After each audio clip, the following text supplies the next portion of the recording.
Well, I think you can say that there are two important things you need to find. The first is alignment. You need to find that the goals and objectives of the NOC are aligned with those of the IOC. Because when alignment exists, natural behavior leads people to do the thing that achieves the successful partnership. And so when both have economic incentives to, say, increase reserves and increase production, they both have the desire to do so by virtue of the terms of the arrangement, then it's likely to be a successful partnership.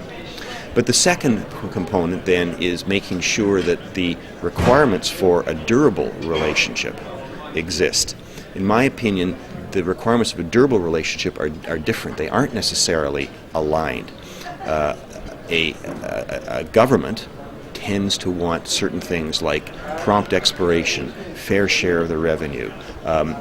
They want to have control over the location and amount of activities. They want local goods and services utilized. They want the environment protected.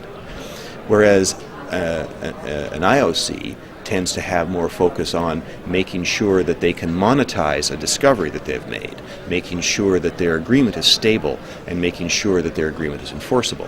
And in these areas, if you can write an agreement or a relationship that works and gives both parties their goals, in that respect, I think you've got the potential for a successful, long-term, durable partnership.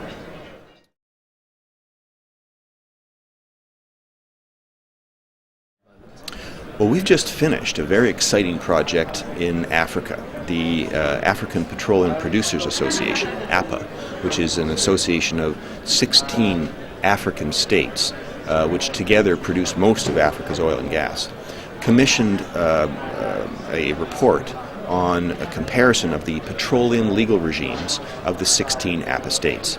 And Norton Rose was contracted for this together with Gide Lauet Noel, a French law firm. And we took the 16 states, divided them between the French African states for Gide and the others for us, compared and contrasted their petroleum legal regimes, and developed best practices.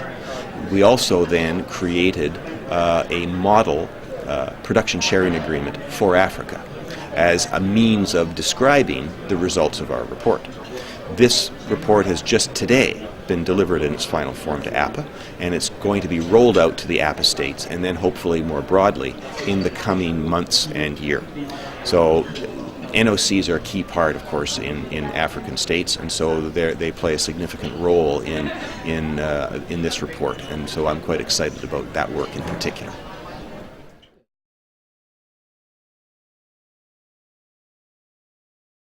Well, this is the chance to meet some people, to talk to some people, to hear thoughts that NOCs have and share some of the experiences that we've had, and as well some of the results of the APA study, which is so freshly completed that there's a lot of interest in it. So I'm looking forward to that. I've enjoyed it so far, and I'm hoping that we'll be able to increase mutual knowledge.